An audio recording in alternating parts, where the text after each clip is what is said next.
Okay, we'll start with the crack. Hopefully, I remember that when it comes to editing. We'll start just when he cracks open the cold one.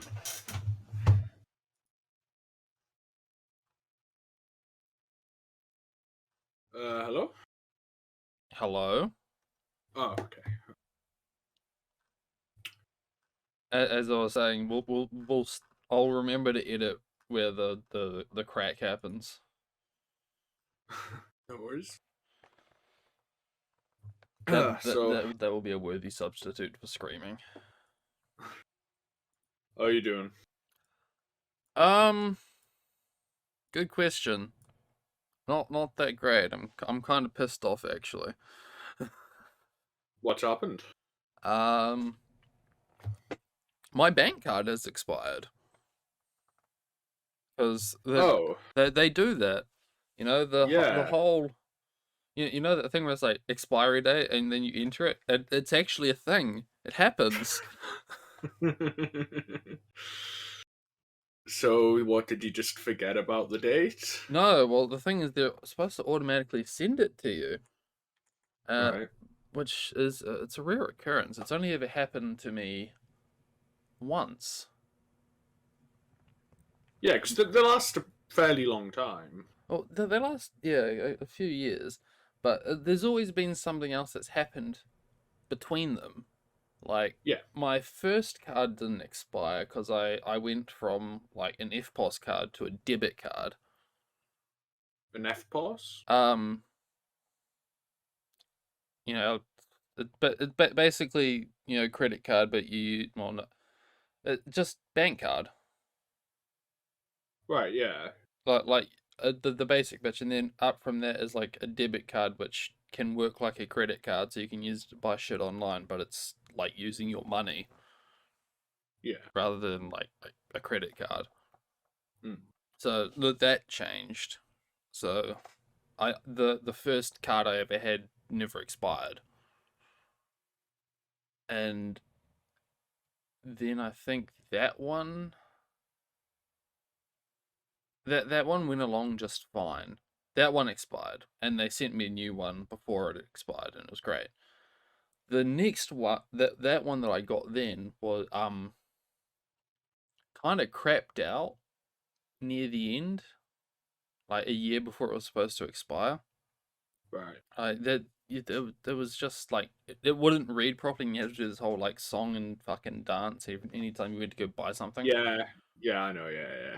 So that they replaced that, and that's and the replacement was the one I'd had until 4 days ago. And it's like, oh, okay, that's that's not good. I wonder where this card is. Mm. Turns out it was likely shipped to my old address, which is at the same time not a fucking issue. Because I like obviously I know the people who live there. If they'd fucking like, if anything showed up for me, they'd tell me. Yeah. So it's like, I've been kind of texting them, it's like, hey, has anything showed up in the mail like today? And nothing, nothing, nothing, nothing, nothing. And finally came to a head. It's like, okay, I need to actually like get some shit sorted. Yeah. Yesterday, so Friday night. So yeah, me and Epic Genius decided to call a bank at like 5 o'clock in the afternoon on a Friday. Fucking when Yeah, no, I. not my smartest fucking like really not taking advantage of the best thing about like starting work at 4 a.m. is you have this window where everyone else is waging and you can just get shit done. Yeah. Like bit. That's why I hate doing OT because the difference between going home at 12:30 and going home 30 minutes before school comes out, Mm. traffic wise, is fucking huge. Yeah. Um, but yeah, so I called them up at 5 o'clock on a Friday night. Got put on hold for an hour, only for some nice Indian lady to tell me that they apparently sent it to my old address at like on like the 1st of October, and it's clearly hasn't fucking showed up, so they cancelled that, and I have to order a new one, which is gonna take up to 7 business days, Mm-hmm. which I Well, find mildly annoying yeah. I because mean, it. at least if you've got like ID, you can withdraw money at least. Yeah, but the thing is, I don't need cash. I need a debit Yeah, card yeah. No, because no. it's when like uh, I don't need the debit card to live. Like, I put petrol in the tank before it expired. I've got like the important parts of the groceries, Yeah, and also actually no, cash is fucking worthless now. Nobody's taking cash anymore because of the pandemic. Nobody wants to touch my filthy unvaccinated money. mm. You fucking high. I'm. We'll get to that later. Um, the fact that I'm now a second class citizen in my own country, but yeah. So it was one of those ones where it's been getting progressively worse over the past 3 days of realizing shit, I might actually need this. Yeah, Because at first it's like, oh, okay, it might just be a bit late. It'll show up in a day or two. I can deal with whatever. Um, and then like my subscriptions and shit start expiring, yeah. Yeah. Oh no.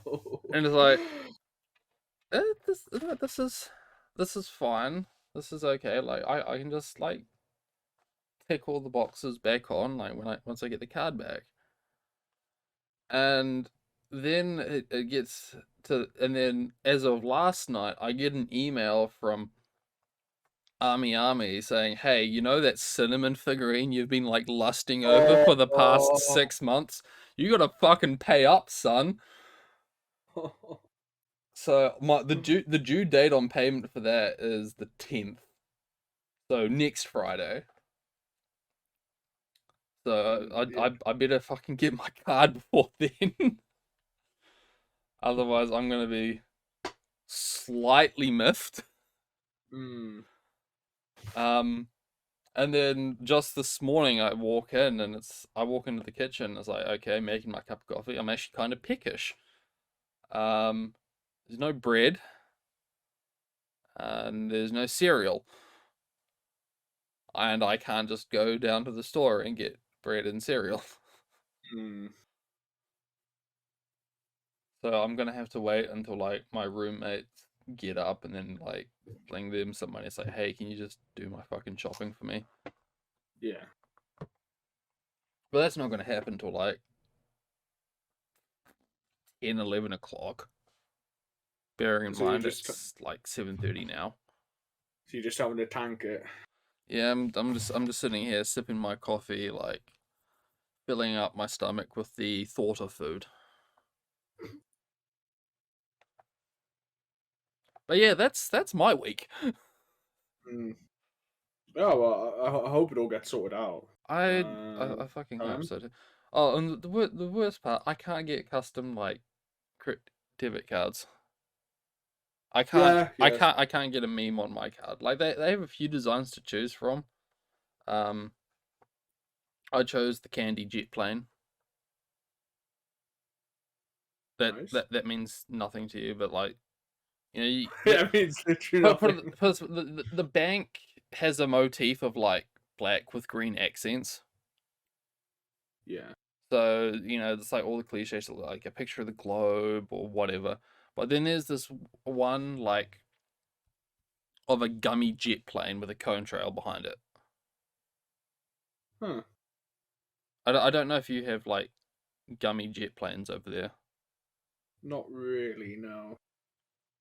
I mean, it's pretty straightforward. It's just like Yeah. gummy molded I. to look like a fucking.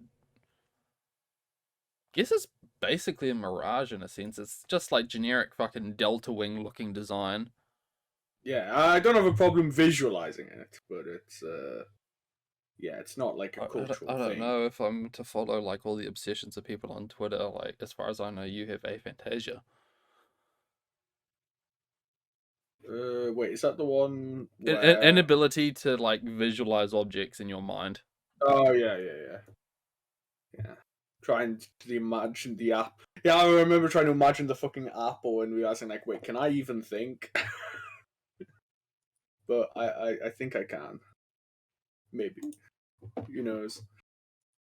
Uh, uh, I've got a lot of things to bitch about. How has your week or past 2 weeks been?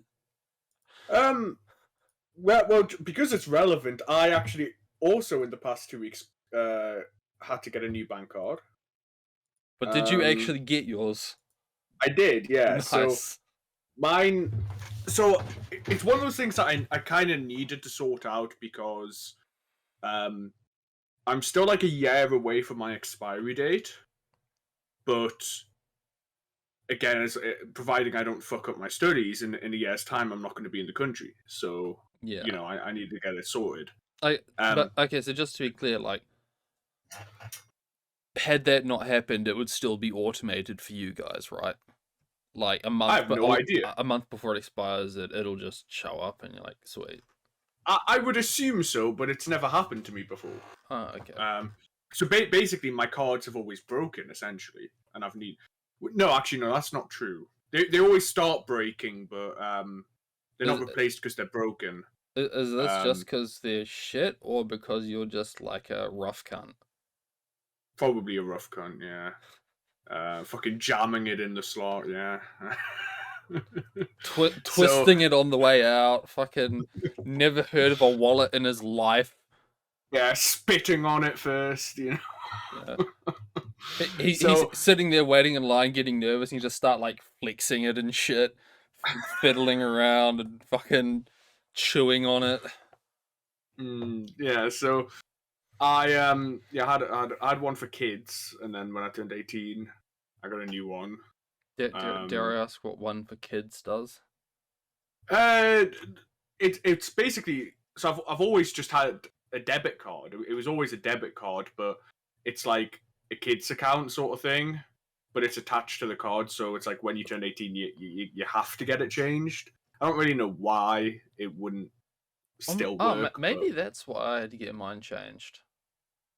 Because my first one I got when I was 14, because that's when I got my first like taxable income, and like, okay, you can get an EFTPOS card now. Yeah. Maybe that's why it changed. I don't know. Maybe. But so I've been through a name change. But legally, it hasn't been changed, sort of thing. Because in the UK, it's kind of like protected by like precedent law that you can change your name at any time for any reason, and as long as you just write it down on a piece of paper, it's legally valid. But with so it's called a deed poll, and you can make a deed poll, and it's like legal. But with things like banks and such, they do require like essentially an authenticated deed poll. So I wrote a deed poll like 4 years ago or something for my name change, and that's been for like anything unofficial. So like, signing up for studies or sending out CVs or fucking whatever. Yeah, getting your name tag for fucking Tesco. Yeah, exactly. But if for anybody who's done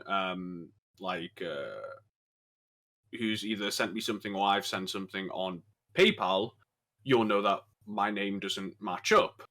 And it's because for things like PayPal and the bank, you have to provide this authenticated deed poll. Now, I did it last year, but because of world events,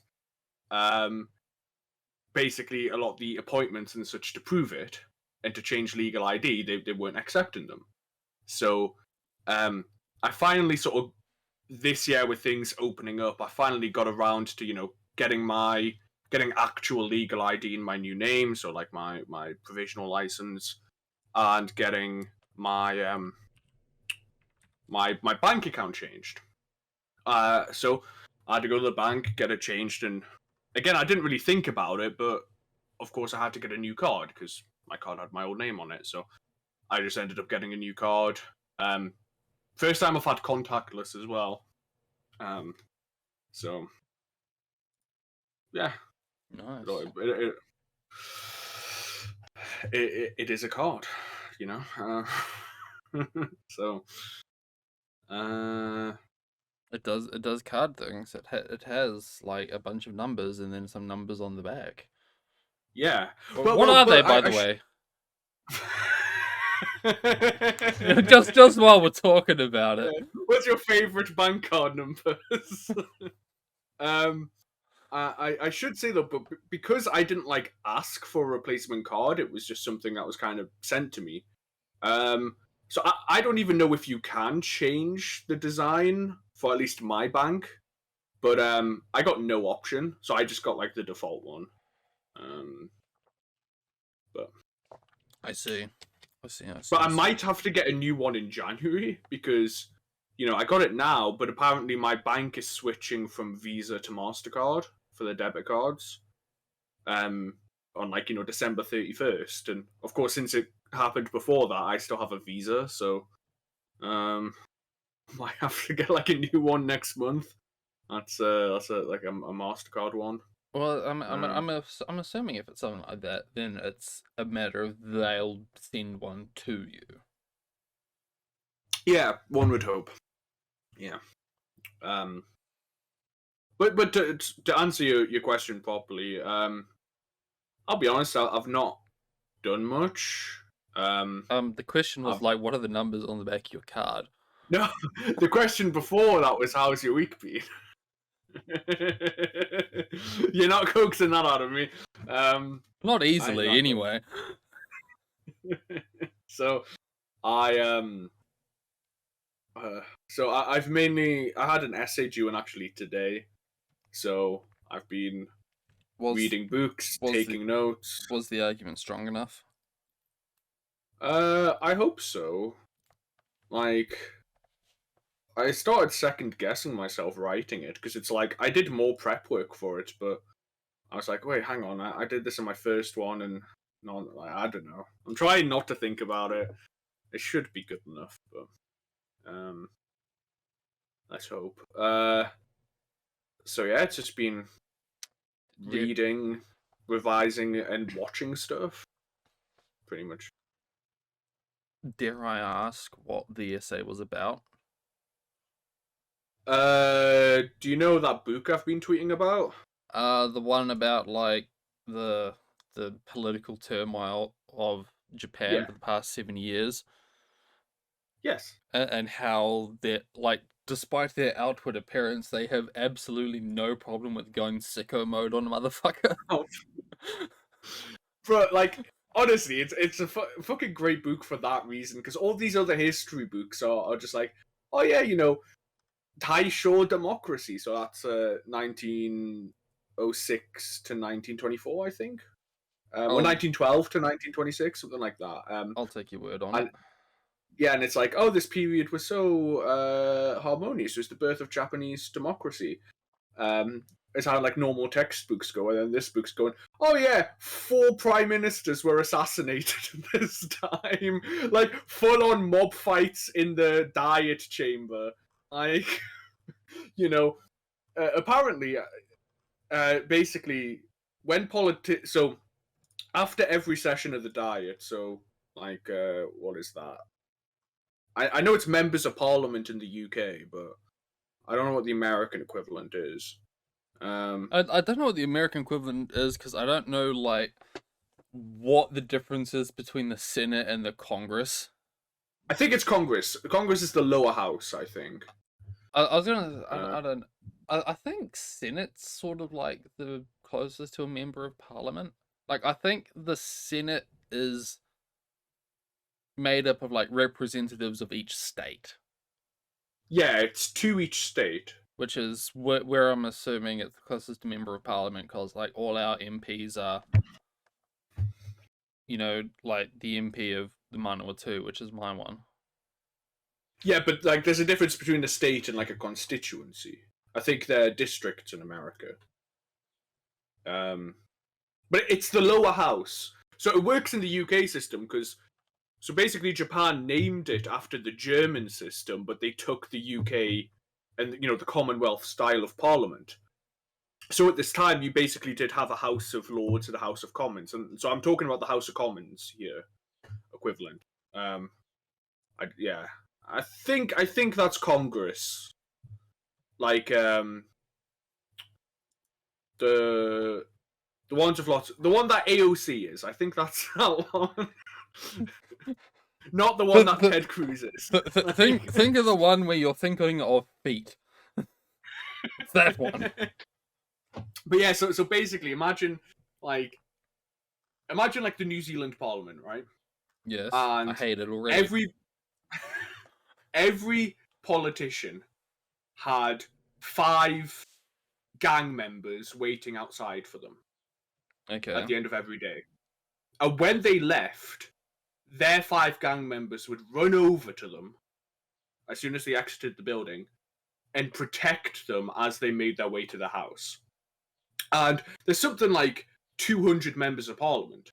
And so every day you have like 1,000 like armed thugs outside the parliament building. Like, and the agreement basically is, okay, you guys don't harass our ones, we won't harass yours, right? Like, otherwise this is going to turn real nasty real quick. Japan literally trying to avoid violating the NAP. Yeah, so that was like every fucking day, and it was like if a politician had to come out and his guys didn't come in, they would just like fucking beat him with sticks. Like, I feel like this is a fucking comedy film just waiting to happen. Yeah, right. You know, like just getting the guys who made like Airplane and shit. Just have this scene of like 1,000 fucking gangsters outside Parliament, just, and then something dumb fucking happens, like a stone like hits someone's shoe and just everything fucking erupts. Yeah. But it's the proliferation of violence essentially is, and like Yakuza involvement as well, where like that's not that uncommon, like you had the Sicilian Mafia and of course like American organized crime and shit like that. But the thing that made it different was that the Sicilian Mafia in Italy and like the American mafias, they just helped politicians who were in their pocket, right? Whereas in fucking Japan with the Yakuza were full on politically motivated. They really fucking hated the commies like legit style. So, you might know this. I think this is it might be somewhat common knowledge, but so the state required a lot of help from the Yakuza in keeping the commies down. But when World War II happened, of course, the state needed to keep its monopoly on violence, right? So they lock up all these Yakuza. And I don't know if you know this, but the war doesn't go well for Japan. Oh. You don't know that? Right? No, sorry, I get all my like history from Hoi4 like alternate videos. Yeah. I mean, they built a whole bunch of like synthetic oil factories in Korea, right? Yeah. And just like built 1 million Yamatos. I think that's how it worked. I don't even know Hoi4 strategies.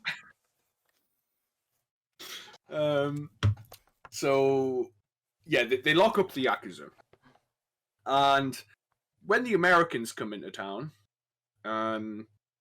there's this great mantra that they have, which is just like how America bases a lot of its systems on, like, how their legal system is based on baseball, 3 strikes and you're out and all that. Their foreign occupation policy was, the enemy of my enemy is my friend. So anyone who the Japanese government locked up in a prison, we're going to release. Right? Which basically released all the communists that they'd have to try and lock up later, they released. They did, they did release some opponents, of course, but also all of the organized crime were all released by the Americans. Along with, conservative politicians who weren't in the military, who did get locked up later on by the military, they're all released. So you basically have all the pre-war politicians and organized crime and whatever, and then suddenly the Cold War happens, and America is a lot more concerned about keeping the damn commies out. So, very strong links to... and the Yakuza are more than happy to help because they also hate. Is this also that fucking Eric Andre meme where he like shoots the guy and he's like, "Why are there fucking communists in this country?"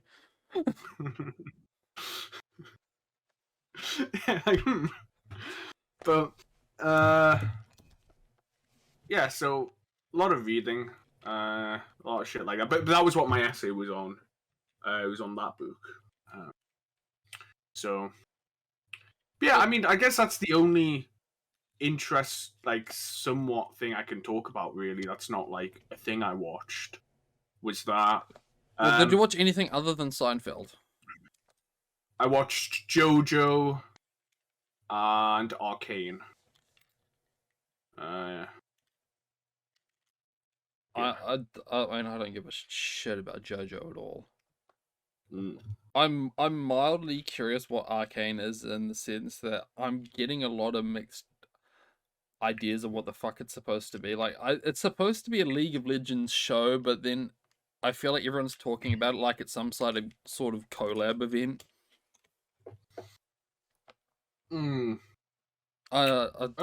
Because I'm just really not paying attention too much. Yeah, I went into a blind, and I think I was quite good. So I don't really want to say too much. I think you should just watch it, but I don't want to.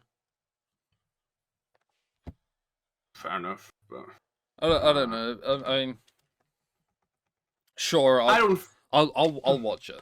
I'll watch it. Yeah, I mean, I don't feel that strongly either way. This isn't a hill I'm gonna die on.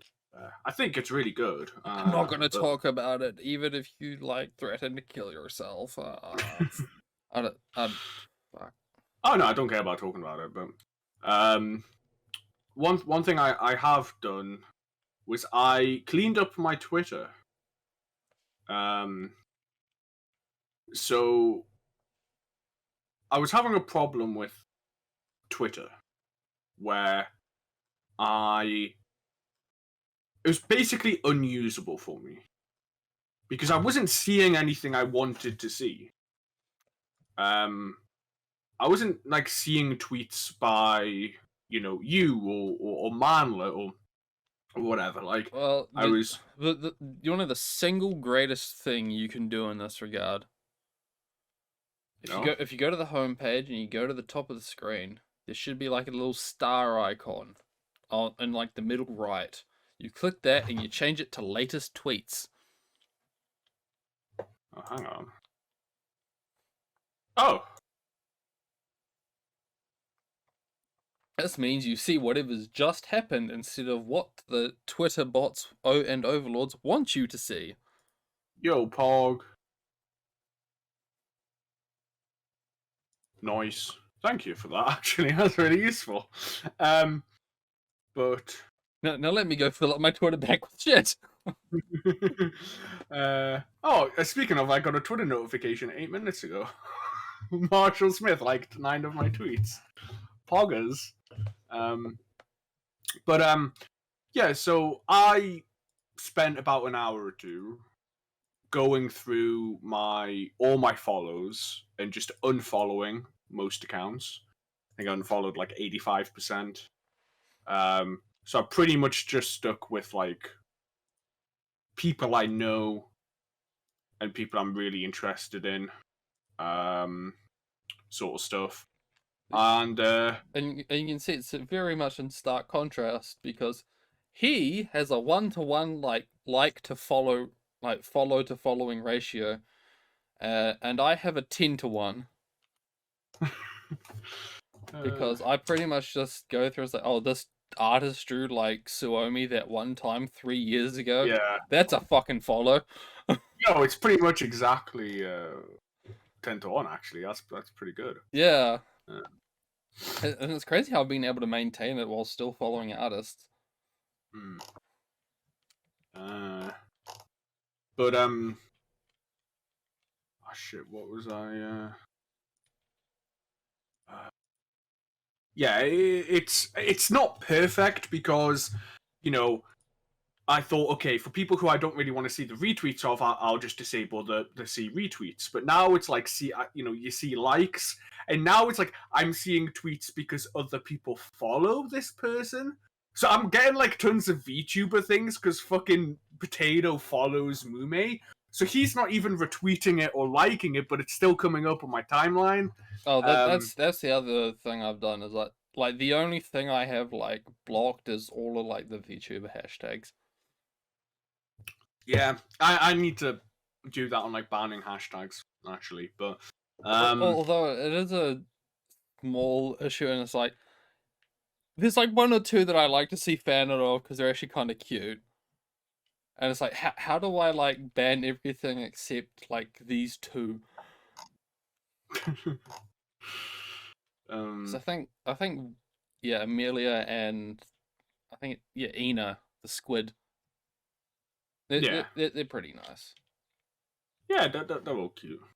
Like, to be fair, but I don't need 5 updates on what the fuck Mume's playing. Please, Potato, please stop. Like, but yeah. So and I decided, listen, like, I'm doing a fuck ton of like reading now, and I myself am finding what I'm reading to be quite interesting. And I thought, oh shit, why don't I just start tweeting interesting things I read? Because I've never had anything else to tweet about really. So fuck, like it's like a weird way of taking notes as well. And Like, it is 100% the right move because it's absolutely fucking interesting. really? Yes. I Dude, saw what you said, but I couldn't tell. I can never tell if you're being sarcastic or not. To be perfectly honest.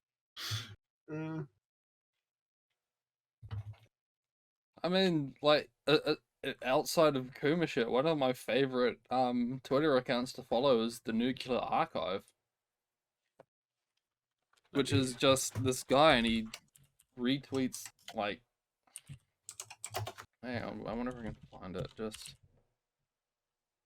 Yeah. at Atomic Archive, and it's Alright. just a dude with pictures from like the past 80 years, like and further of just nuclear shit. Like, hey, this is the test of the whatever the fucking 1954 at this place, and it's just a Oh fucking yeah, shit. bright light. Yeah.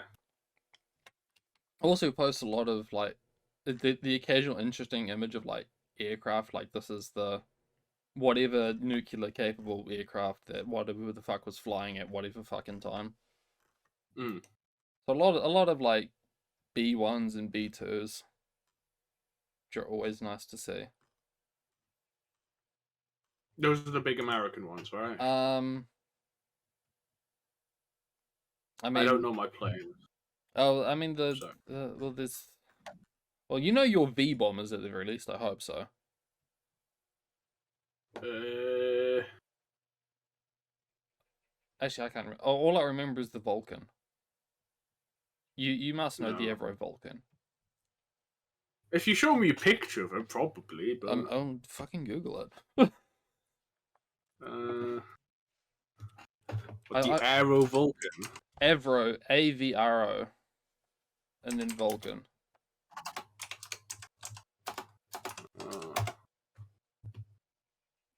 I mean, like, yeah, I've seen that, but it just looks like,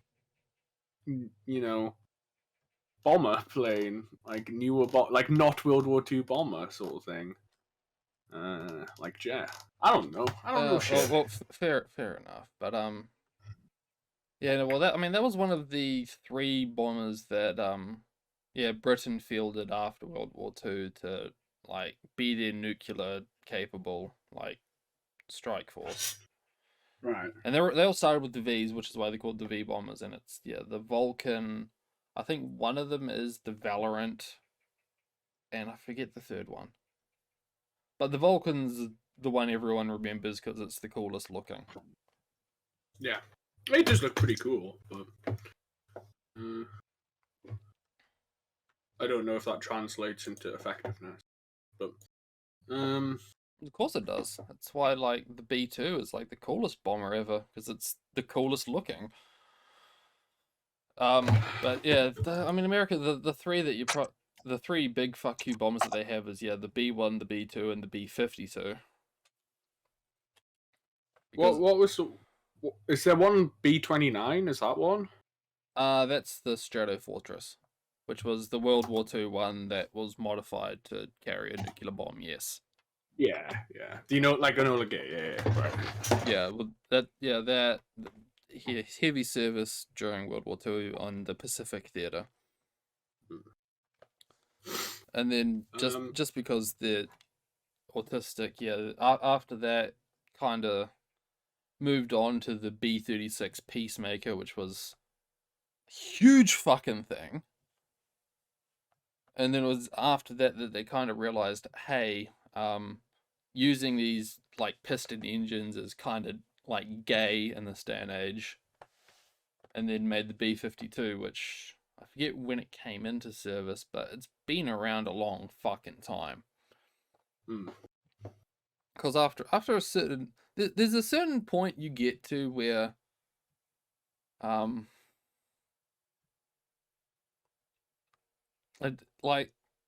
where it's really just a chassis that you can just stick shit on. Yeah. And like so long as you can still stick shit on it, it's still valid. Like you don't need to reinvent the wheel.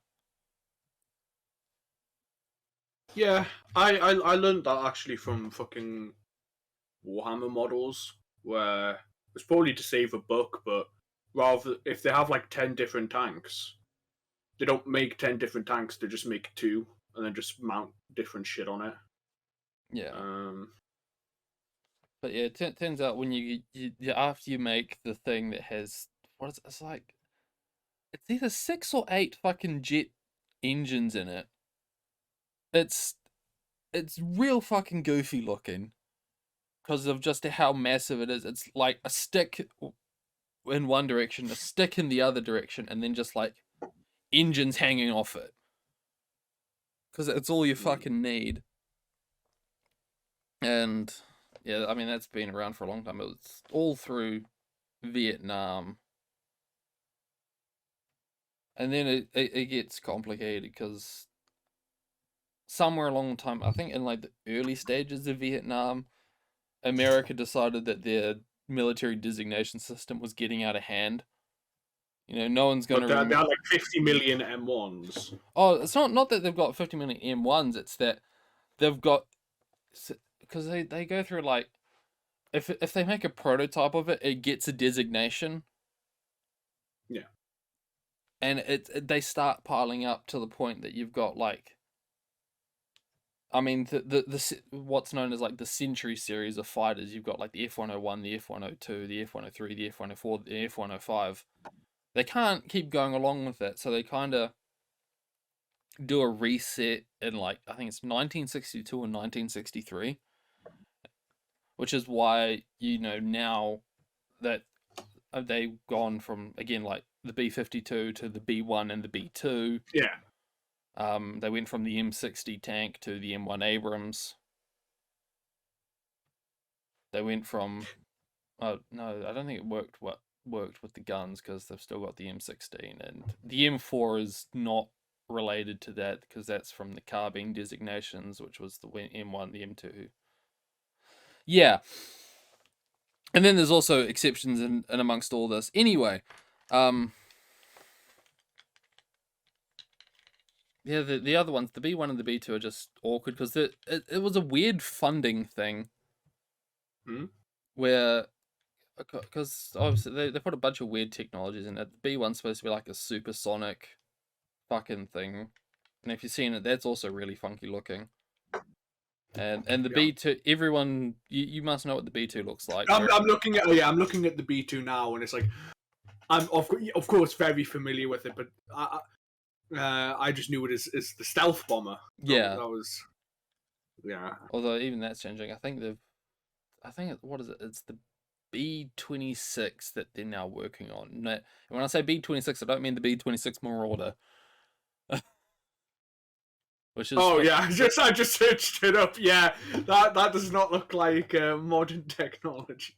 Yeah, no, they're basically making another B2 to like fly in contrast that whole don't reinvent the wheel thing that I just said, to be one of their new like stealth bombers, because stealth technology only really gets you so far before they start figuring out how to like unstealth it. Yeah.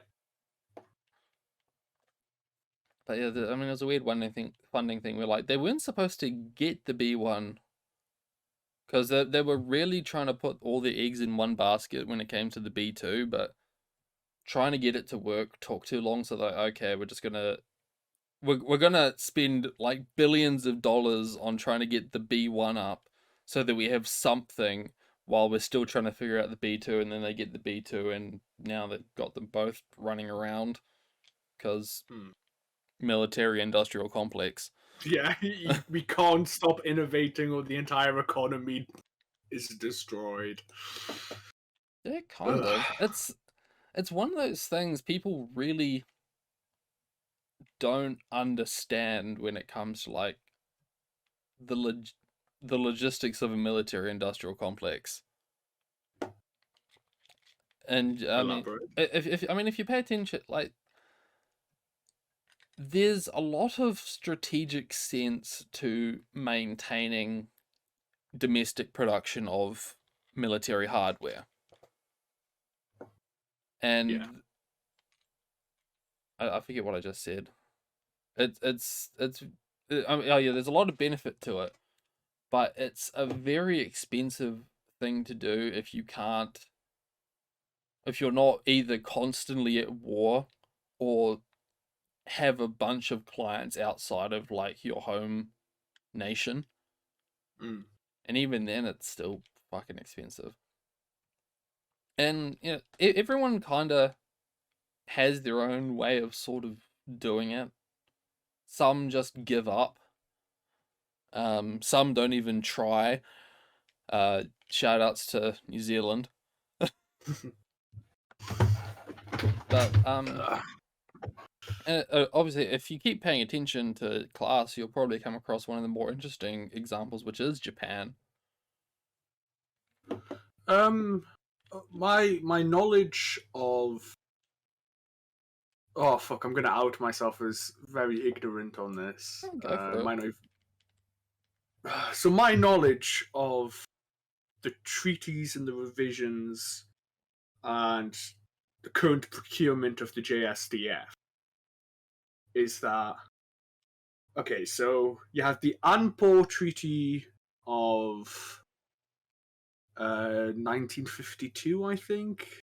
It was signed the same day as the San Francisco Treaty. I don't know what either of those are. San Francisco was the formal end of World War II. Okay. And the same day, it's in English, it's the U.S.-Japan Security Treaty. So Japan doesn't keep a military. The U.S. guard Japan essentially, and in return, Japan allows them to build bases and shit like that. It was ratified in 1960, which was one of the things I tweeted about was the protests on it. And that basically codified the JSDF as, because they got around the wording of they couldn't have a military by having what was called the Reserve Police Force, which was 75,000 police officers who all wore camouflage and had American weapons. So they were allowed to keep a self-defense force because the interpretation of it was open enough of the clause in the Constitution, Article 9, which is that Japan can't declare war. Sorry, no, see, I'm getting on tangents. Okay, That's what a podcast is. So, there's been numerous revisions to interpretations of the peace preservation clause. So nowadays, I think that the Japanese Self-Defense Force can serve in armed conflicts, but they're not allowed. I think it's like they're not allowed to load their weapons. They're not allowed combative roles. Because I know in the U.S. invasion of Iraq, the 1991 one, the Japanese couldn't participate because they couldn't send soldiers. So they decided to bankroll the whole thing. And after, when Kuwait thanked all the countries, they didn't thank Japan.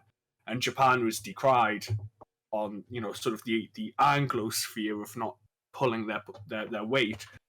Even though I think they paid like 30 billion US dollars or something.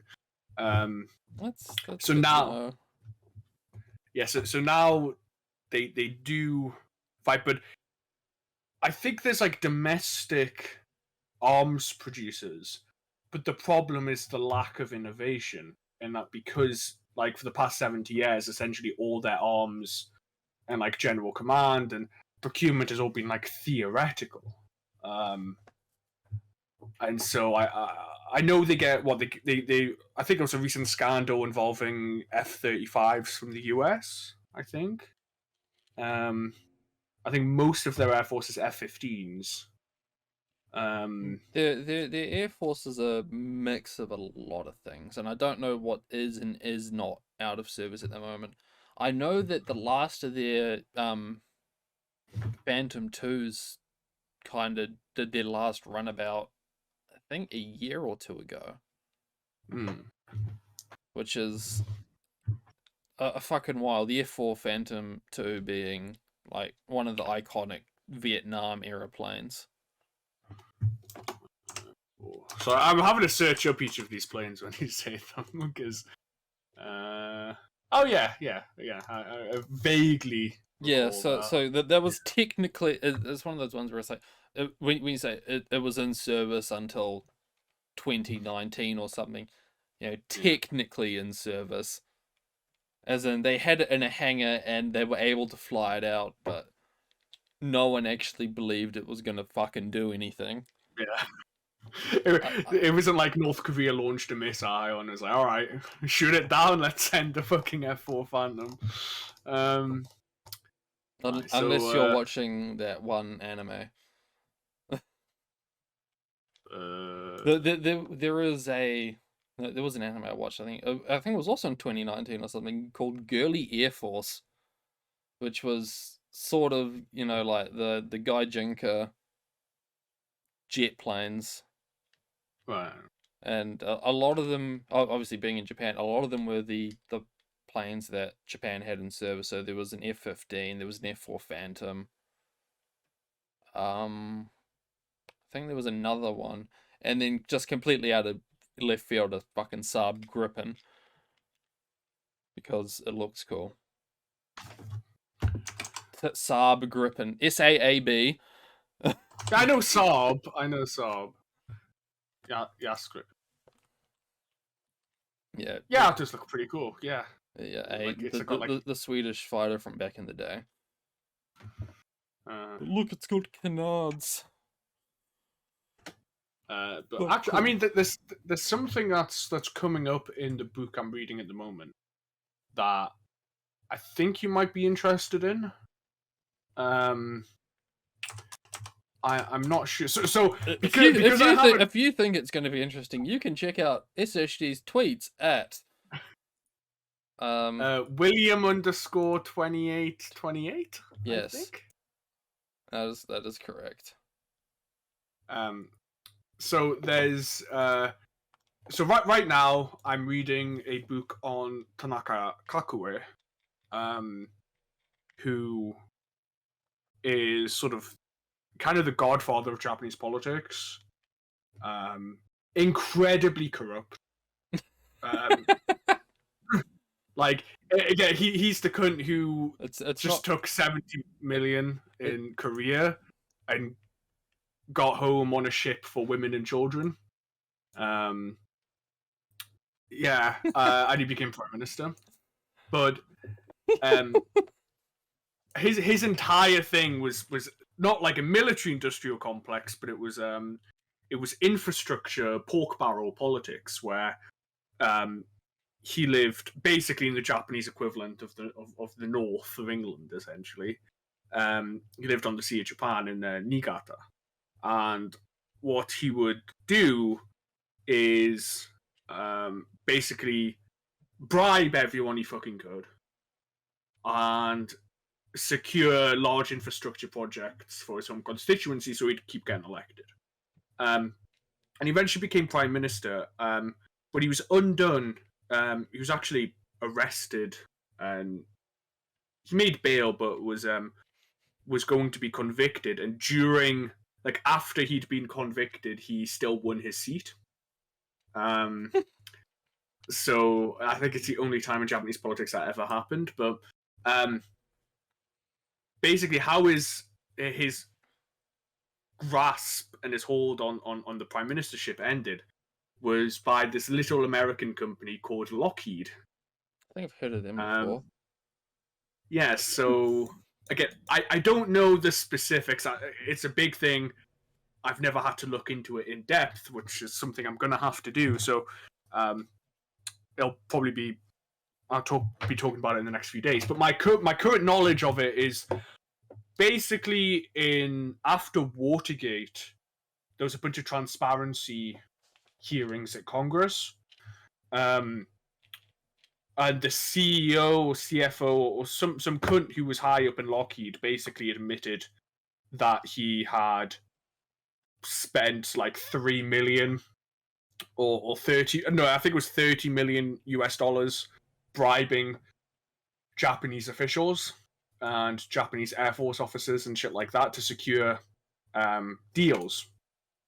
For, I think, you correct me if I'm wrong, but it's 1976. So I don't know what plane would be in service at that time. I feel the more worrying one is I don't remember what fucking which one Lockheed was doing. I think it has a cool name. It has like a cool name. I think it might be the F-15s given the context. Yeah.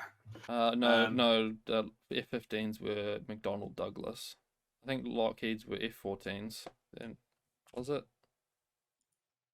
Okay, apparently it was Lockheed F-10 4G starfighters. Oh no, it's not. Well, F-104 starfighters, yeah. Yeah, sorry. Oh, sorry. What did I say? In 1970 something? Fuck me. Yeah.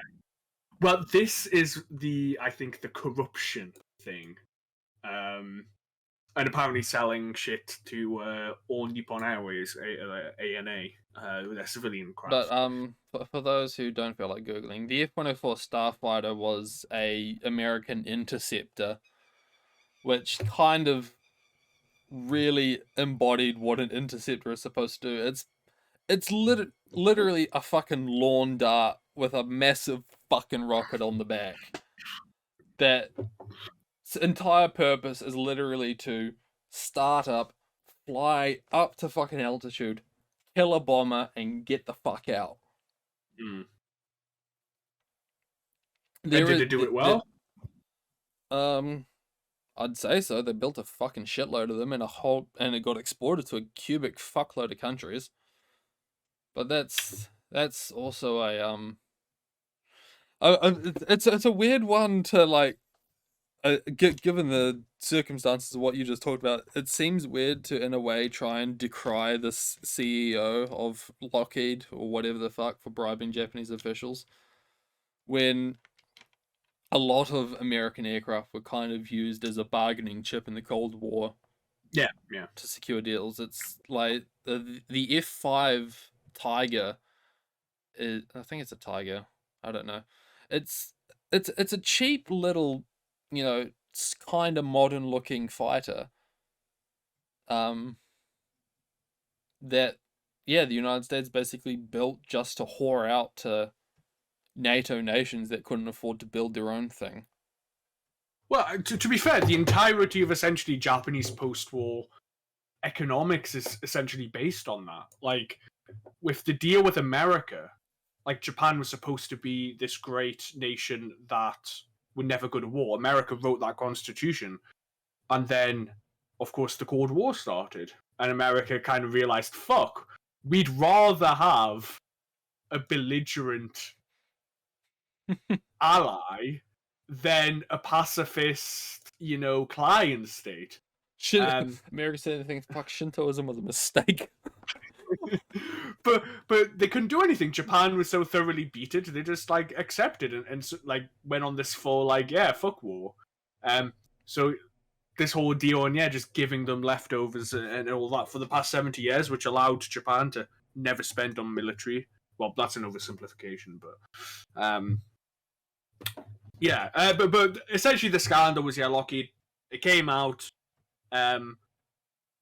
Because it was in America, Japan couldn't really, Japan were protesting, essentially state secrets being leaked, but it wasn't in America, so I mean, it wasn't in Japan. How dare you tell us that we took bribes? So it was like a major embarrassment, and whatever, and really undermined. And so this guy, I think it's a lot more interesting than that. I think there's a lot more moving pieces. This cunt was like. He wanted to bribe someone one time, and the guy wouldn't accept it. So what he did was he waited for his daughter to get married, and then gave the bribe as a wedding gift. And the guy tried to refuse, but because of like custom, he couldn't refuse because that would have been a grave insult. And as he was very important in politics, basically Tanaka would end his career. So man fucking used wedding like fucking advanced strats. But moral of the story, get married before you go into politics. Okay, literally just marry your high school sweetheart. Otherwise it's all fucking downhill from there.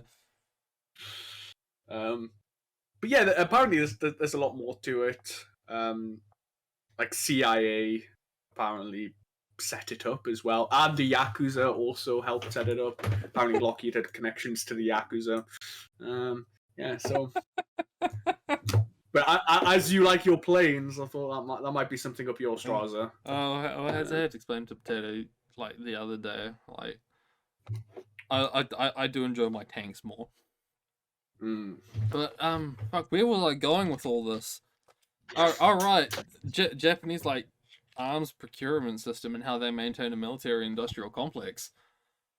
Do tell. I'm really interested to know this. Basically, they just build shit really slowly. That's it. Okay. Because it's a lot of there's basically a lot of what it comes down to is just a maintenance cost. Like you need to be able to maintain something. Yeah. But like you've got to like keep all the talent and the like institutional knowledge that you've gathered over the decades, and the only way you can really do that is by keeping people employed. You can't just like wake up one morning and say, fuck it, we need a new tank, like, and then throw money at the problem and expect it to like be good. Yeah. So what Japan essentially does is spend a shitload on maintenance costs, but not a lot on actual production.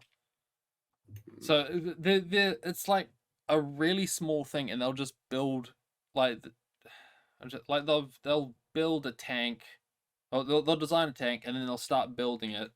And I mean they were building Type 90s, which was their MBT from 1990 all the way up until 2010 when they started building Type 10s. Because, they can't just say we need 300 of these, build them as quickly as possible, and then fuck around for 10 years. Everyone else is going to go get another job. It's dumb. And, every other country is trying to, deal with this, either by selling a shitload to someone else or whatever. But yeah, trying to maintain that is kind of important. And obviously the end result of how Japan goes around that is the per unit cost is fucking staggering. Yeah, because Because they don't have economies to scale. yeah, but at the same time, you've then got to ask yourself the question: is it worth it for domestic production? And Japan seems to think it is. Well, as far as I know, like, so Japan's not. I don't think is allowed to be part of any collective self-defense treaties, as per their like terms of their constitution. And I Uh, think that also limits to what countries they can import from, if I'm not mistaken. I Um, mean, that wouldn't surprise me. And yeah, I guess the other thing, one of the things that they do to sort of offset like cost and shit is there's not really any new ideas in, that's what. in Japan's like whatever. It's like you look at their stuff and you're like, that looks a lot like that thing Germany was doing like 2 decades ago. But at the same time, it's fine because it's sort of just it's there to serve its purpose, and it does. Like I'm trying to think of a way to put this. Oh, like again, you don't need to reinvent the wheel.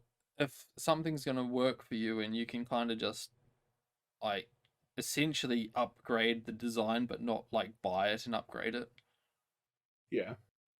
Like again, going back to the Type 90. If you've ever seen a Type 90 and a Leopard 2A4, they look.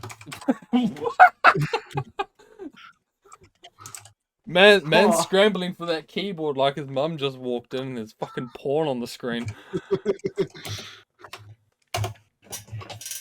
uh, yes, they look very similar. They look very similar because there's not much point in reinventing the wheel in that regard. They also use very similar rounds, but we won't talk about that.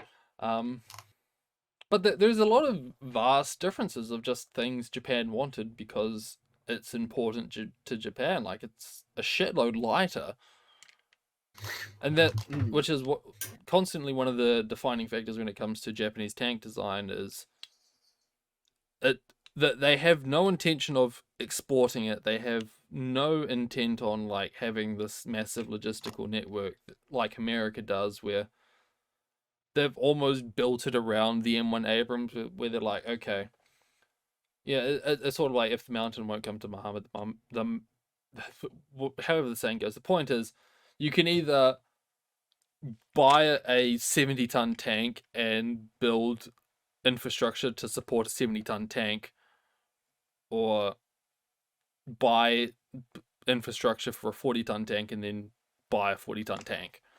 Yeah. And Japan went the latter route, where hey, we've got all these roads and we don't, and this tank is only ever going to get used in Japan. Most of our roads will only take up to this weight. This is the weight limit of our tank. We can build something that's essentially this, but just strip out a bunch of bullshit. And that's what they've done. That's what they do. Well, I know it's not military, but I know that Japan has had difficulties exporting other technologies such as the Shinkansen. Despite Japan inventing the bullet train for the 1964 Olympics, the actual export of the technology, they've been surpassed by. I mean, I think France exports way more. As far as I know, with the Shinkansen, only the UK, and we don't have Japanese trains. We use like Hitachi helps a British company build them, and so we use like Shinkansen technology, but like it's still like built in the UK, I Yeah, think. well, there's a lot of that as well. There's a funny sort of like loop one to this where you'll also see a lot of German influence in the Korean K2 Black Panther tank. And because they had a lot of but basically information sharing with German industry and like assistance in getting that working. Yeah. And then now Turkey is trying to act like they're fucking relevant and get their own domestically produced MBT, which has a lot of a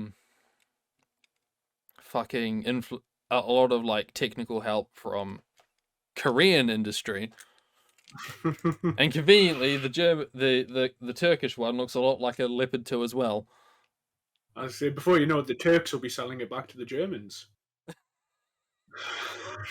Just the eternal cycle. Uh, Um, it's but it's an interesting one. Japan is certainly an interesting case. I think France is also an interesting case, mm, but I don't know if that's just because of and to an extent, I think they're worse when it comes to this sort of like bribing shit. It just feels like that every fucking other week some sort of scandal is coming out with like Dassault or I forget how you pronounce it. I think it's Thales or Thales anyway. Big like French defense contractors oh, okay. where they're trying to like wink while saying we totally don't have a slush fund to like try and sell shit. Yeah. Um, well, I guess France is shit. also an interesting case in the sense that again also realizing just what's important to you. Well, France still has a massive fucking you know defense and just like military industrial complex. They don't build guns anymore Yeah. because it's just not important for them to build guns, and so they're phasing out the FAMAS from 4 fucking decades ago and buying shit from H&K like literally everyone else. Yeah, I thought that was what the UK did. Like, the UK has a pretty big defense industry, but there's like no small arms, um, other than like domestic ones, and Yeah. even that. And conveniently, HK will deny a fucking slush fund. Uh, Well, on but yeah, uh, I think a lot of the British ones are going to be like yeah BAE Systems, and I guess that this also leads into the whole the next way you can kind of like justify um domestic production collaboration with other nations and why that's such a great idea.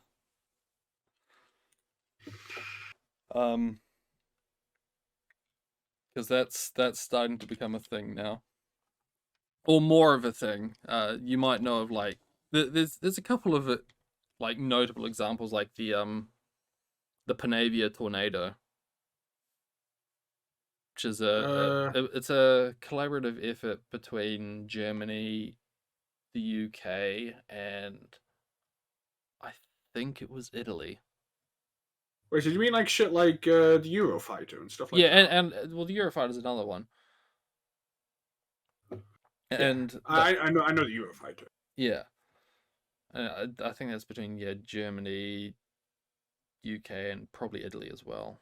But the I think the interesting one is where they're going forward now, because this is the time where everyone's starting to speculate with like what we're gonna have in like 2050. You know, Yeah. it seems like a long way out, but it's far enough. It's close enough that people actually need to start like looking at funding this shit. Mm-hmm. And it seems everyone except probably like the Russians, China, and the United States Like the European nations are sort of getting into this whole collaborative effort thing. Except there's two different collaborative efforts going on, where it's like France, Germany, and Spain are trying to work on one, and then the British, the Swedish, and someone else are also trying to work on one. Hmm. But it's going to be interesting to see how it turns out, especially when it comes to like collaborative efforts with France, because it's had a wonderful track record of basically never working. Um, usually, something happens where they feel slighted. Yeah, I watched a documentary on Concord, and Uh, that was obviously not military. Of course.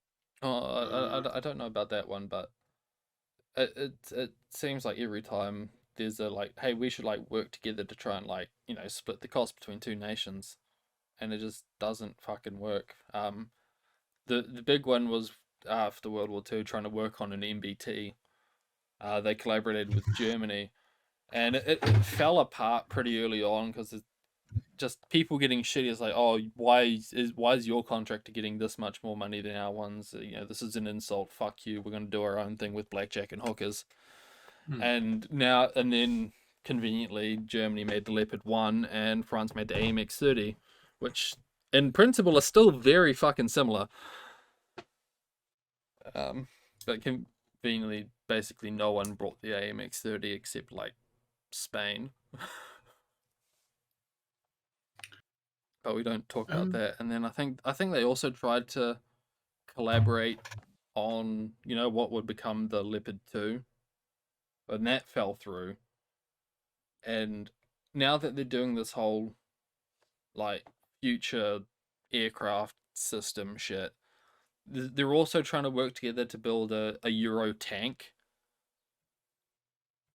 and Right. it's going to be interesting to see how this works out as well, because I think they're trying to work it out where French get a majority of the contract for like the aircraft, but Germany gets a majority of the tank to try and balance it out. Right. The issue with this, however, is that an aircraft contract is magnitudes more expensive. So So does that mean that France are getting the better deal, basically? probably, but you've got Airbus kicking up a stink, being like the main German aircraft firm. Airbus are German. Pretty sure Huh. they are. I I think they didn't know are. that. But the issue, the big issue with like collaborative efforts are basically, and we'll link back to Japan. Japan built something for Japan's needs. Hmm. What do you do when you've got 3 or 4 different nations that feel they're entitled to having their influence on a tank, wanting shit that the other nations don't need? Yeah. And it's going to be interesting when it comes to to this future aircraft, because France has a lot more going for it than any of the other nations in the group. They're going to want something that is capable of carrying their weapons, their nuclear weapons, and being able to take off from their aircraft carrier. Unfortunately, not plural. I think they might be working on another one, I don't know. Which are all things that its other collaborators, being like Germany, have no fucking need for. Yeah. So Does Germany not have any carriers? no. I don't know why you said it like that's so obvious. I don't fucking know. And Spain sure as fuck doesn't Don't either. don't sound so disappointed in me, please. But yeah, it's gonna be. It'll be interesting to see. It's like who wins out: the people who don't need shit, or like other is like Germany and Spain going to be content with paying for a bunch of shit that they're never going to use? And or is France going to say fuck you when they say we can't have these? Well, if I know anything about the French, very understanding Yeah. for the people. So. Oh, the other, well, I mean, the other thing, the flip side to that about, particularly about carrying nuclear weapons on this future weapons like aircraft system, because they're intent on calling it like an aircraft system, like it's supposed to be some modular thing with drones and shit and whatever. Is Germany has no need for a French nuclear weapon, but they have a need for carrying nuclear weapons. Because apparently being a nuclear power is a big deal, and while kind of a big deal.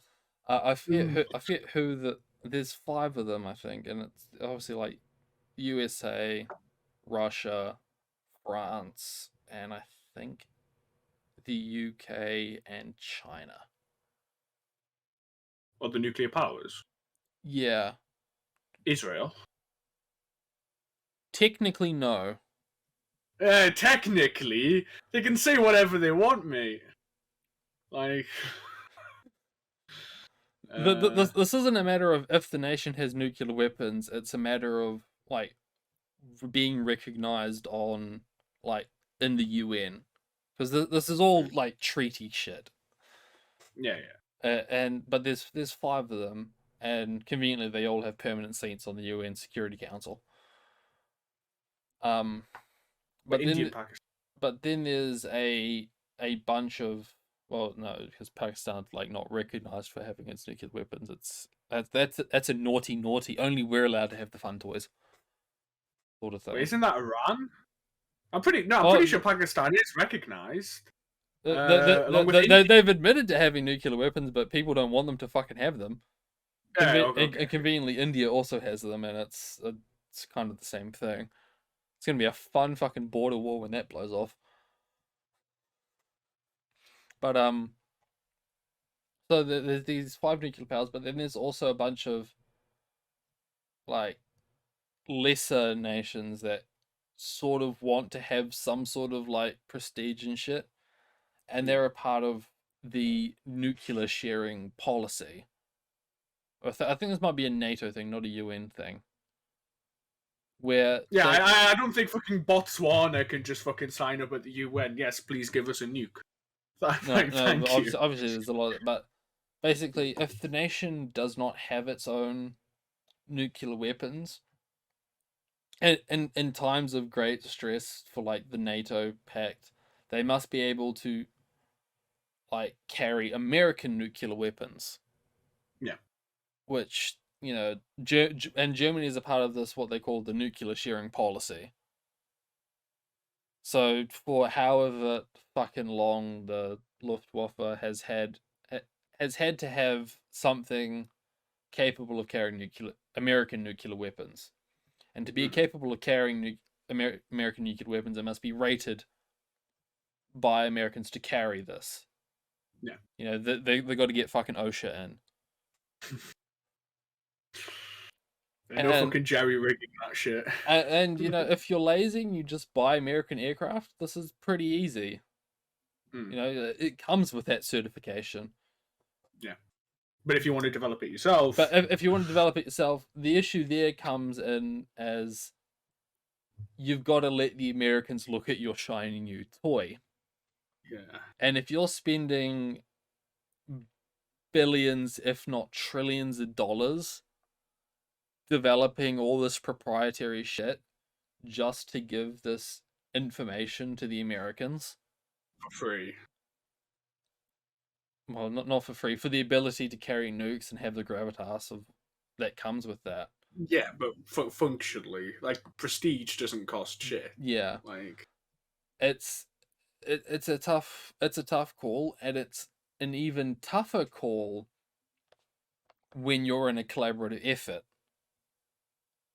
You know, how would you feel it being France if you spend all this money developing this plane, and then Germany just goes and gives a bunch of technical data to the United Because States? you don't even get, like, France doesn't even get the prestige benefit from No, that. because they've got their own fucking Yeah. nukes. They don't need more Yeah. prestige. So So it's going to be interesting to see how it goes, whether it falls apart spectacularly. I think that's also how it worked when it came to the Eurofighter and France built the Rafale.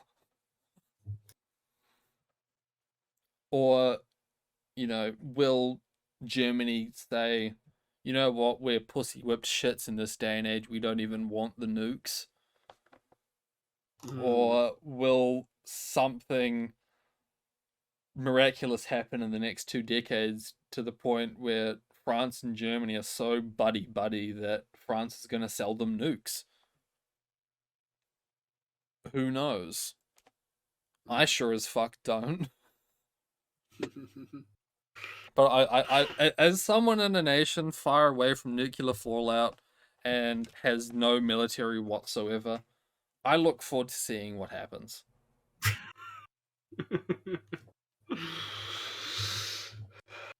Well, If there's any takeaway from this, it's that militaries are fucking expensive and really fucking complicated, and your anti-war hippie who smokes weed all day does not have the cognitive capacity to understand half of this shit. I did want to bring it back to Japan, but I can't remember what I wanted to bring it back.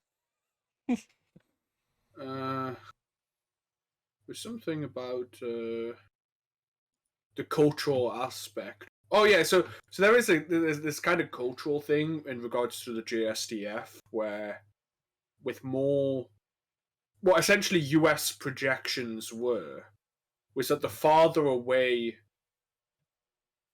like, in time Japan got from World War II, the youth would essentially become more comfortable with a return to a fully fledged military. And the phenomenon that's occurred is the opposite, essentially, because Japan has. Okay, so people kind of joke that Where like they You kind know- of, because they grew up with in a relatively peaceful place with no military, they don't see the need for it. yeah, and also it's been shoved think about how Germany is in regards to the Holocaust, right? What And Holocaust? shut up, right? And like people say, oh, Japan, they don't acknowledge their war crimes and whatever, which isn't really true. It's more complicated than that. But they have kind of the same deal, but with war, with the military. To them, after the war, basically violence in and of itself was demonized as being fascist and militaristic. It was what led Japan to the terrible destruction and the atomic bombing. So, and the fact that Japan did so well economically after the war, because of essentially the massive military of the United States, of course, but because Japan didn't overtly have any arms and whatever, it's now just like, yeah. To the point where, like, okay, so you might have seen this image of the fighter jet with the female pilot, or helicopter. Sorry, I think it's a helicopter. Yeah, it's the got, the H1 Kizurazu. I assume. I'll take your word for it. But it's got the anime version Yeah. of the pilot. Yeah. Shit like that kind of has to happen because Yes, there is a for the past 2 decades or so, Shinzo Abe has been trying very hard to like pay the animation industry to make stories about people fucking and joining the military. and yeah, it hasn't worked out. Yeah. People still ain't fucking. People still Oof. ain't joining the military, but because it's also against law for Japan to have any form of conscription, like virtually every other East Asian nation has. has a form of conscription. Even fucking China has conscription. I do. It's starting to make me wonder, like, how much money they gave for like Gate, which is on my shit to do list. But I don't. I mean, you haven't seen it. I haven't seen it. But the way it's been told to me is it is like an entire season of just like JSDF wank. The it's a story about like a portal opens to another world and there's like dragons and shit, and they get absolutely yeeted by modern military technology. It's a fucking JSDF isekai. Like, shit. But yeah, I'm not well versed on this, of course. I actually do have a book. It's pretty low on my priority list because it turns out reading takes time, like actually having to read and take notes and shit throughout. But I do have a book that's all on the modern interpretations of the Japanese security treaties, and essentially it's by somebody who wrote the. So as you were saying about Shinzo Abe trying to like do shit, basically, he was able to successfully alter the Anpo Treaty, the U.S. Self-defense one, but it cost basically virtually all of his political capital to get that done, and that meant that now I think now JSTF can like be in zones that are safe, but they are allowed to have loaded firearms. I think now, in like peacekeeping operations, they still shouldn't be used, and Yeah, like they still shouldn't be shot. Yeah, I think I've heard stories where like Japanese like the naval contingent of the self defense force is like just patrolling in like the Gulf of whatever bumfuckistan. I forget which one it is, but yeah, like basically just anti-piracy exercises. Oh, the Strait of Aden, like that one, like Somalia shit. Something like that, yeah. What do you mean the Straits of Malacca? But basically just the ring around Saudi Arabia. I've heard that they've got like boats out there with like doing exercises and shit. But I don't know how long ago that was now. Yeah, so I think that well, they obviously must be able to do shit like that. But basically, this book is written by one of the people who drafted the new security legislation, and so it's essentially like a 250-page breakdown of why they made every choice and what's the history of the JSTF and Japan's relationship is with war.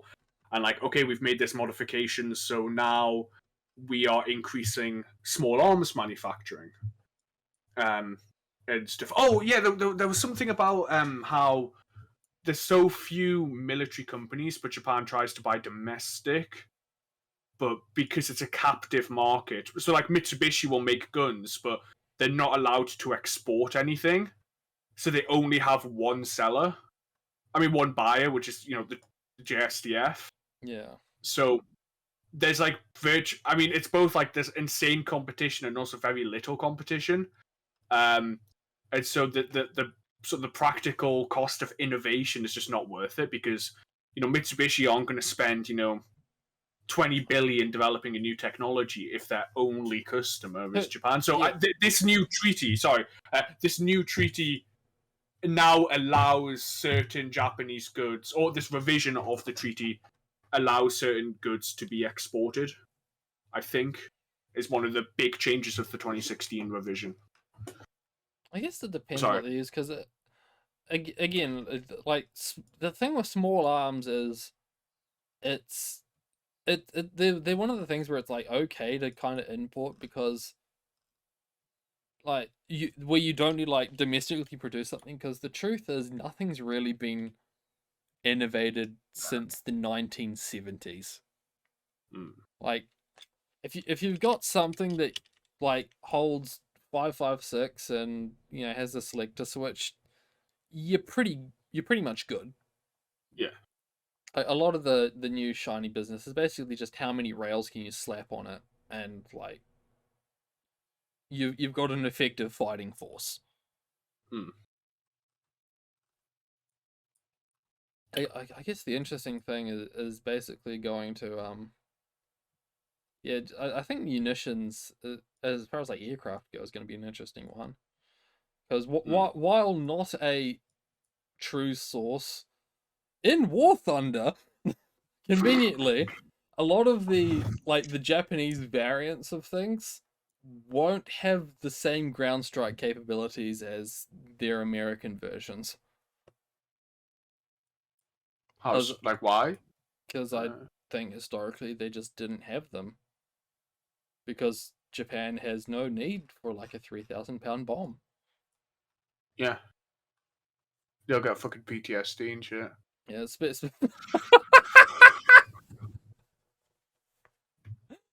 I will say conveniently, but on the War Thunder note, the Type 10 has been announced for Japan today. No, how fortuitous. Yeah, it's actually looking like a really nice update. A lot of smaller nations are getting new things. Yeah, Japan's getting the Type 10. France is getting the last production version of the Leclerc. And Britain's getting another piece of shit Challenger too. Let's go. Poor I must say though, I didn't expect to. This might be like unintentionally not having any idea one of the most like fucking genuinely informative and interesting fucking pod discussions we've had. Like just whipping off an hour about fucking security politics, like manufacturing, like this. My life is researching a lot of things that never come up in conversation. And yeah, the sort of what you might call like the realistic dick measuring contest of armies is a fascinating subject to me. And I'm glad in recent years it's sort of been a bit more normalized.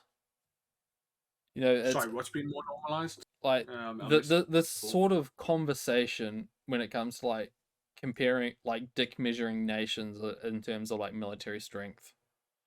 You know, it's no one really gives a shit anymore about the fact that like the Tiger had this many millimeters of frontal armor and its gun could penetrate this. I was like, yeah, you had 5 of them. Like, no one gives a shit.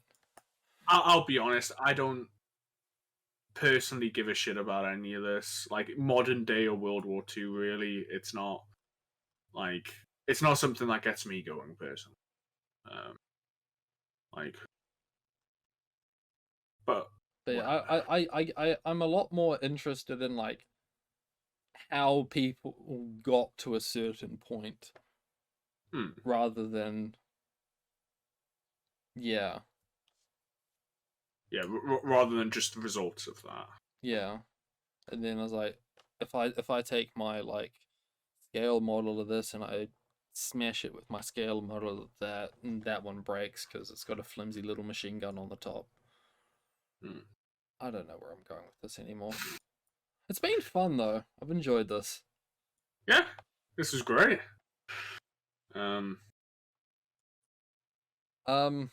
else was I gonna say? Oh right, I don't know. Do we want to go completely out of left field? How left field are we talking? Are we talking past the foul line or like out the stadium? I want to bitch about like British advertising when it comes to like email notifications. Very far. That's on the fucking highway, but sure, let's go for it, mate. So as you're well aware, I get constant emails from like Sunderland AFC. Yeah. Because I bought a shirt that one time. And the thing I'm realizing now is this isn't just a Sunderland AFC exclusive thing. because on the 1st it was my girlfriend's birthday. So Pog. yeah, congratulations Happy to her. birthday. Yeah, Yeah. happy birthday. I hope you had a great day. But in preparation for this, on like the 26th of November, she's like, you know what I really want for my birthday is a cake.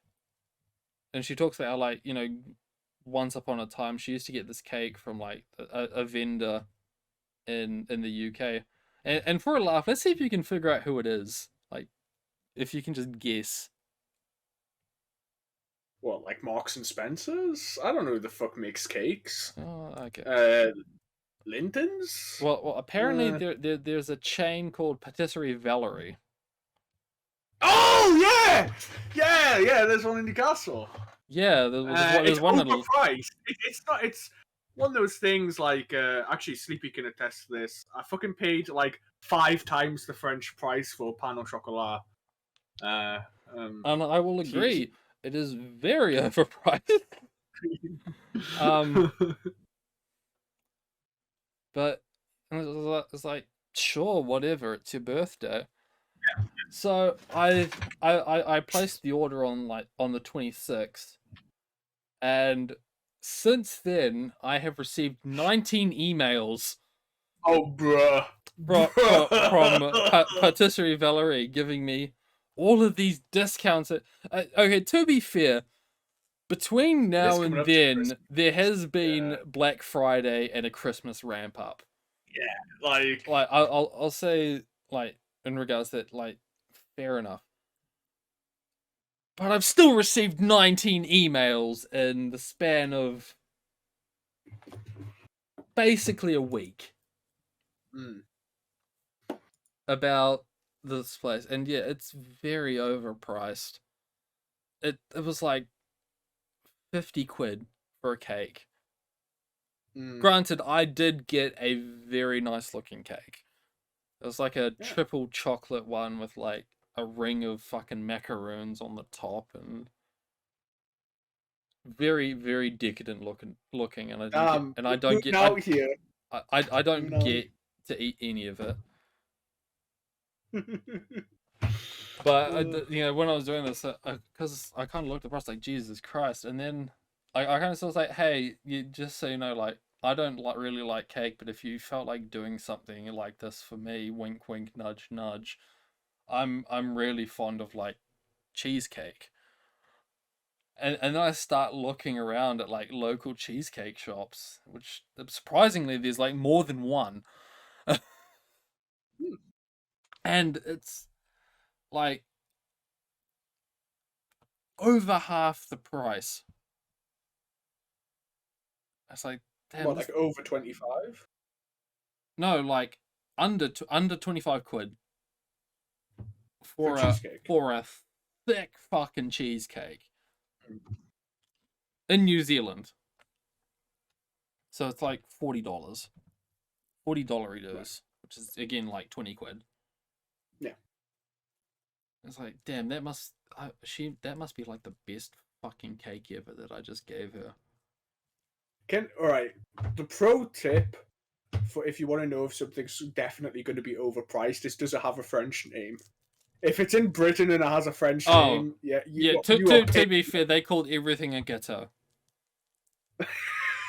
Yeah, like, you know, like, because I was in a queue, because I wanted a baked good, right? And I was in. I don't know why that sounds funny to me. I was at the Greggs and I wanted a baked good. Oh, well, so I was in the department store. I had to buy a jacket, right? Because, you know, winter's coming up, and so my jacket's said the line. Fuck it, right? That line was so 2010. Right, I wanted to buy a nice new jacket, right? Yeah, fair enough. It. So, I got myself one quite nice Barber. And I don't know what that means. While I was in this department store, they have a food court. Now, of course, I do the classic. Actually, I don't know why I'm saying this classic. I don't think this is classic, but I have shit to do, right? So I have 9 o'clock. It's actually my anime lecture, actually. So I 9 o'clock. So I get in for 8 o'clock in this department store, and I'm not wearing a jacket because I know I'm going to buy a jacket. So I'm just in a t-shirt. Buy this jacket, and it's like, okay, I'm gonna get food, but it's like 8 o'clock, right? So none of the actual restaurants are open at this food court, except this kind of bakery stuff. And there's a couple of people in the line. They're all like not old women, but like middle-aged women, right? Like middle class, middle-aged women. Yeah. And I'm like, I'm kind of looking from a distance, and I'm like, ooh, those sandwiches look quite nice. Ooh, ooh, they've got some, croissants, some stuff. Ooh, I'll queue up. And so I queued up, and it's one of those like snake queues, right? So I'm in the queue for 5 minutes before I get next to the goods, and I see the prices of them. And I'm like, bro, I did not sign up for this, right? I just wanted like a pan au chocolat. I didn't want to be spending like £4 or something, Oh.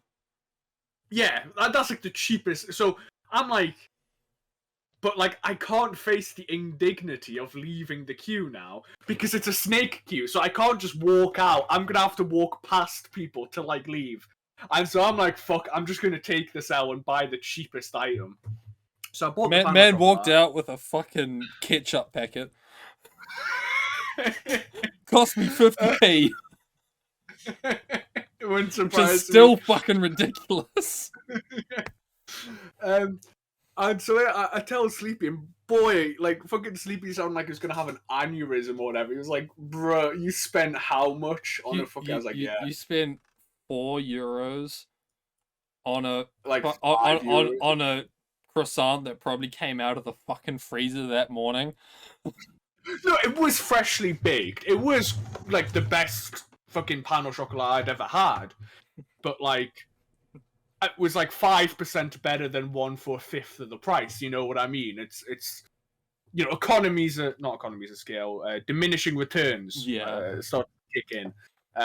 It was not worth the price. And yeah, Sleepy's like, yeah, you'd have one of the exact same quality for like, 70p or something. Yeah, and I'm like my daddy, I can't. But that's good. That's when you say food court and department store, because this is another thing that I'm trying to wrap my head around. I'm the exact same as you in the sense of adopting Americanisms to be easier understood. Like I get it. So like I'm trying to get like the room layout for this, because the thing I'm starting to have to really come to terms with is the fact that Americans actually have like, I want to call it a restaurant, but I don't want to call it a restaurant because I feel that implies some level of quality. But they actually have restaurants inside their department stores. Yeah. Is that like is that what you're trying to tell me? Like like you were in a Tesco's, and like in the corner of the entire building is like a place that's selling cooked food. Right. A Tesco's is not a department store. It's a supermarket. Like, well, I don't even get this right, because I feel like you guys can buy a bunch of weird shit from your supermarkets. Like they sell clothes and like stuff, sure, but it's like a single brand. A department store will have like designer brands in it, and then you'll be able to buy furniture there as well, and you'll be able to buy, perfumes and all that shit, and it's on like 5 different stories, and all your electronic goods and stuff like that. Yeah. And so they'll have like cafes and stuff in it, and like generally like a food area that will sell confectionery, it'll sell baked goods, and there might be like, so at the one like in my city's one, which is Phoenix. In Phoenix, they have like the fish seller. So it's all like they sell food and like goods like this, but it's all upmarket. Again, £4 for a pan au chocolat, right? So it's all like upmarket, really good stuff. Where you get your Wagyu beef and shit like that from, right? Real pretentious middle class stuff. Yeah. But they'll have like maybe a little sushi counter, right, next to the fish thing, because again, it screams, middle class upmarket. It's not like a sushi restaurant. It can maybe only seat like 6 people, right? But it's to promote eating the food and stuff like that. In terms of what you're saying, and like, do our supermarkets have like cooked things? Yes. No, I don't mean supermarkets. I want to make that clear. Like, obviously, I'm not talking about like the deli. Like here at like the deli, you can just buy like a rotisserie chicken and it's warm. Yeah, no, but supermarkets. I mean, like a Tesco. Like well, not a Tesco's, but like an Asda, which is our Walmart. I actually know that there's a. I think this is really rare. I've never seen it anywhere else, but I guess Asda would be the one I'm trying to like give in this example. Like a Walmart. Yeah. Yeah. So there is a McDonald's attached, or there at least used to be, in like one Asda. It's not like an Asda thing or like a Walmart thing. It was like just this one place. They put a little McDonald's inside. But normally for like a Morrison's have their own cafes that do serve cooked food. Yeah, that's like attached to the supermarket. See, this is boggling my mind because this just isn't a fucking thing here. But I think maybe maybe supermarkets here are like bigger than supermarkets. Because the thing that's boggling my mind is it feels like the scale of it. Because I mean, I'm sure by now we've all heard that like anecdote about Costco in the United States about how like they won't raise the price of their like hot dog and drink combo. Yeah. And how based the CEO is and whatever. It's like, okay. Trying to wrap my head around the fact that there's like a basically a not necessarily a hot dog stand, but like again a place you can buy cooked prepared food at all. And then I've got this guy on another server who started working in the pizza department of a Costco. And I'm trying to wrap my head around. It's like it's not just like a northern UK takeout place that kind of sells a combination of fucking everything because you're all poor. There's a pizza department, and I'm trying to wrap my head around that. And yeah, no, that is a thing. That is a thing. Yeah. At least at like the big. All right, so there are different sizes and stuff, and it's like. So the one that I'm saying that has the McDonald's is also the one that, will have like a pizza bakery thing, and you can basically they'll make a pizza that you can freeze, but they'll also make a hot pizza for you if you want that. And there'll be a butcher's and a fishmonger's and like a. I need to go somewhere densely populated. This is crazy. Yeah, but I mean, the closest I've seen to a combination of something was I saw a combination McDonald's and BP. Well, like a petrol station. Yeah, like British Petroleum petrol station. Yeah, and that was just like it's a petrol station, and like halfway through it stops selling like petrol station shit, and there's just a fucking McDonald's. Yeah. But again, it's not common, but it's not like super rare. Yeah, that is a thing. But I mean, that's the only combination thing I've ever really seen. Like, if I want food and I'm at the Walmart, I leave the Walmart and go across the road to the Greggs.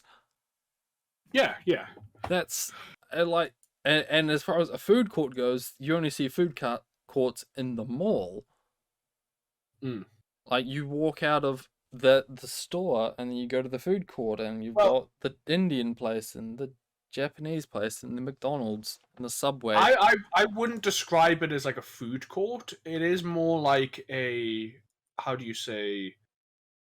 It's more like a cafe, like a single restaurant that's attached to a supermarket.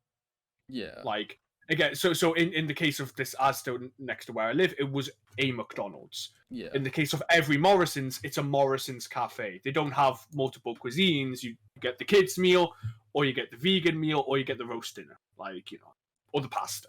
Oh, that's based. But Yeah. I'm trying to get my head around this because apparently IKEA in the United States like does this as well, and apparently like Swedish Yeah. meatballs at the Yes, Swedish Swedish IKEA meatballs, yeah. are like a thing. Yeah. And Yeah, the reason I'm thinking about this now is because it's been confirmed that IKEA is going to open up a store in Auckland. Auckland being our most like densely populated city. Is that the one that's like at the tip of the North Island? Yeah. Yeah. And you know, I told Potato this, and he's like, "Okay, tell me if their like meatballs are any good." I was like, "I don't even think they're gonna be selling fucking meatballs." Because one, it's just not a thing here, and two, I don't think it's gonna be like a conventional IKEA. The way I've heard how it's gonna be done is there's basically just gonna be like a showroom where there'll be like, you know, displayed furniture that you can buy from IKEA, but you don't walk out of there with the furniture. You place an order, and then they've got like a warehouse outside of Auckland, and they'll just mail it to you. Well, okay. The interesting thing about IKEA, though, what I would really like to know, and by really like to know it, I mean I'm tacitly interested, kind of, but is the thing about IKEA is its maze system, which is like this. There's no aisles. It's a single path. And so you can only go forward or backwards, basically, and you snake through the store. And the thing is that by going through it, you obviously are more interested in buying more things, right? You know. So I wonder if they retain that See, aspect. there if is it's so many showroom. things I don't fucking know about IKEA. It's terrifying. You know, Yes, when I heard people talking about like being trapped in an IKEA, I thought Yeah, they yeah, were just I thought they were just retarded. Yeah, no, it's a one-way system. Yeah. And then also the whole thing about the trans sharks and whatever the fuck that they don't do anymore. I don't know anything about this. So apparently IKEA used to sell these like plushy sharks, Right. and the internet in all its fucking glory basically made it so that owning these sharks is like, you know, trans code. Yeah, Is this like a psyop, or is this like by the trans? by the trans? So apparently, like, you know, if you're trans and you dress up in your like as a male, or what they call boy moding or whatever the fuck it is, but you're hugging your IKEA shark, so that everyone knows that you're mentally retarded. And now I have to learn that IKEA has a fucking food court and I can buy Swedish meatballs, and it's just a bit too much for me to fucking take. Man's having a mental breakdown over the existence of IKEA business practices. Man's having a breakdown about fucking mega corporations. Based. Yeah, I'm just not prepared to go to like. You know, next thing I'm gonna learn, they have there's an IKEA health clinic, and for $5.99 and buying a like flat pack shelving unit, I can get my prostate checked. If you go above for 2 shelving units, it'll be done by a woman. Mm. I guess it also reminds me of because I fairly recently, and by fairly recently I mean like within the last 2 months, I watched Idiocracy. Oh, alright. Have you watched Idiocracy? I have. I think it's rather overrated. I I I know. guess I do think it's certainly got, but it probably definitely got overrated a bit more circa 2016 onwards Yeah, that for was when I watched it about like for 28. reasons. Yeah. But I just remembering that there was a running trend in there where like everyone kind of just incorporated prostitution into their business. I don't remember this. Oh, it's basically like you look at the deals and it's like hand job and latte combo at Starbucks. Which, sounds great because apparently, morons, I can get sex with my food. That's a great fucking combo deal. Is it though? I don't know. I mean, have you I ever know. tried beating your meat while eating? I haven't. Yeah, no, I haven't, and that's what I'm saying. I've never felt the inclination to either. I think that leads you down a dark path.